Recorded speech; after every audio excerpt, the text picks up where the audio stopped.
Hello everyone, good morning সবাই রে, শুভ সকাল। তো সকাল সকাল কেটে কেটে কাজ করলাম, তো তোমাদেরকে শেয়ার করি। সবের প্রথমটা যে প্রথমে সার্ভিসিং করেছি না গাড়ি, তো আজকে ধুয়াইলাম। আর আকাশে ওয়েদারটা দেখো। তারপরে গেলাম যে চুল কাটা, কেন বাক্কা তুমি যে চুল কাটছে না, চুলটা লম্বা হয়ে গেছে। তারপরে চুল কাটিয়ে আইয়া দেখলাম গাড়ি ধোয়া শেষ। তারপরে নিজে একটু সাইড উঠ দেখলাম, তারপরে গাড়ির ভিতরে দেখলাম যে বালো টেকনা হয়ে গেছে কাজ, খালি ভিতর। তারপরে স্নান করে আইলাম, আইয়া রান্না বইলাম।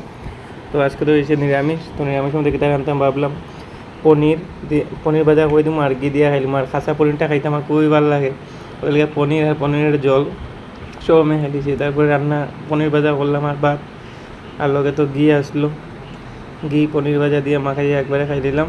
তারপরে তো ভাতও খাইলাম, খাওয়ার পরে টিপ আসলো 3 ঘন্টার সময়। তো টিপের লাগিয়ে বাইরিলাম, যেই গেলাম যে শিলচর, তো শিলচর যাইবার সময় করলাম। তো তারপরে পার্টির বাড়ির সামনে গিয়ে ফোন করলাম। তারপরে গেলাম ওই যে সোনাবাড়ি ঘাট যাইবার সময় একটু জায়গা ভিডিও করলাম। সোনাবাড়ি ঘাট যে জায়গা কাজ আসলো এখানে গিয়ে একটু ভিডিও করলাম। আর আকাশ ওয়েদারটাও মেঘলা মেঘলা ভাব আসলো।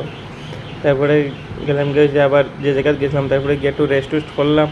তারপরে শিলচর থেকে গেলাম শ্রীভূমি। তো আওয়ার সময় তো খুবই বৃষ্টি, বেতলা বৃষ্টি দিয়ে এটা কইবার মতো না, আর আসলে কিছু দেখা যায় না। তো আজকে এই ভিডিওটা এখানেও শেষ। সবাই চ্যানেলটা সাবস্ক্রাইব, লাইক, শেয়ার করে দিও সবাইরে। জয় শ্রীরাম।